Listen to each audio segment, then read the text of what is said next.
My mom would be at all my sporting events. Let's say I was playing football, okay?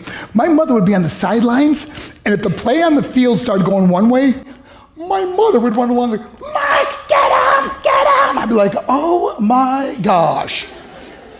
I'd get in the huddle with the other guys. They go, Mark, is that your mother? I go, no, I never saw her before in my life. See, the greatest gift my mother ever gave me, she believed in me.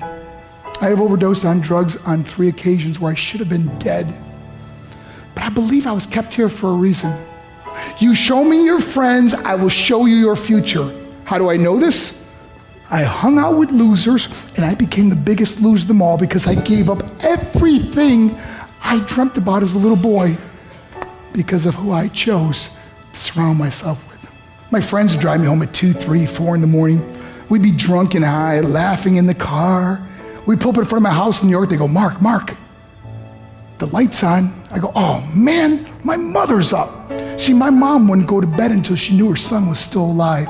I'd walk in, she'd say, hi, Mark, how was your night? I go, it was good, Mom, I'm just gonna go to bed. She goes, can I talk to you for a minute? I go, Mom, I'm tired, I'm just gonna go to bed. She goes, Mark, I haven't seen you all day and all night. Can I please talk to you? I said, man, just leave me alone. You bug me. I'd slam my bedroom door on the one person who believed in me.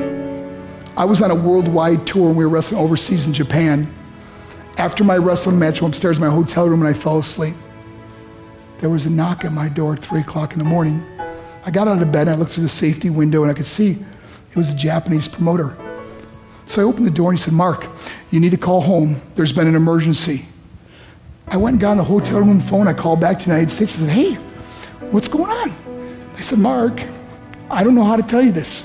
I said, just tell me what happened. All of a sudden they started crying. They go, Mark, I can't tell you. I said, just say it. They said, Mark, your mother died. I just threw the phone down. I ran out of my hotel room. I took the elevator to the lobby, and when the doors opened up, I just ran out into the street. I mean, there was no cars, there was no people. It was 3 o'clock in the morning. And I walked down the middle of a street in Hiroshima, Japan, and I remember looking up and just saying, Mom, I am so sorry. I flew home for her funeral, and I was so nervous to walk up to her casket, so I just stood way in the back. And I kept looking from a distance. I kept thinking to myself, Mom, please wake up. Please get up. And then I finally got the nerve to walk up to her. And as I got closer, I could see my mom for the first time. I mean, she was so beautiful. She was dressed in white. I mean, she looked like an angel. And I just stood over and I said, Mom, you are my hero. Everything I am, everything I hope to be was because of you. You loved me so much. You gave me a life. You're the only one that ever believed in me. How did I repay her? By getting drunk, by getting high, by getting stupid, by hanging out with losers? For what? All she ever wanted to do was talk to me. I wish I could talk to you now, Mom. I wish you could see what I'm doing. Why couldn't I have been a better son? We are defined by our choices. But if you surround yourself with people involved in drugs and alcohol and pills, it's a dead end. I'm not here to preach to you. I'm here to tell you I lived that life. It leads to broken hearts, broken relationships, broken dreams, and death. For what? To get high? If you have a mother or a father, when you go home, tell them how much you love them. See, my whole life was about being rich and famous. I had to be a millionaire. I had to win the race.